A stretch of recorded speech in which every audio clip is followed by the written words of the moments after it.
একটা ল্যাপটপ তারা দিচ্ছে।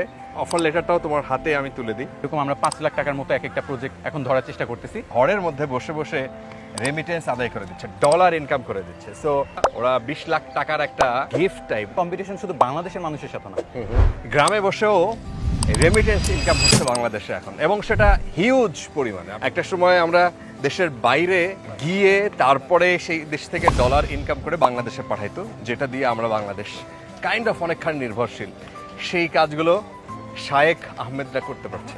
শায়েখ আহমেদ, ওর সাথে একটা ভিডিও করেছিলাম আমি গত মাসখানেক আগে, আপনারা হয়তো দেখেছেন। এরা প্রত্যেকটা একদম রুরাল পর্যায়ে, মানে একদম গ্রামীণ পর্যায়ে, ওর বাড়ি হচ্ছে মহেশপুরে। মহেশপুরে বসে বসে ওরা এই ফ্রিল্যান্সিং কাজ করে এই বাংলাদেশকে পাল্টে দিচ্ছে। কীরকম পাল্টে দিচ্ছে? 16,000 কোটি টাকা গত 2022-23 অর্থ বছরে বাংলাদেশ রেমিটেন্স পেয়েছে এদের হাত ধরে।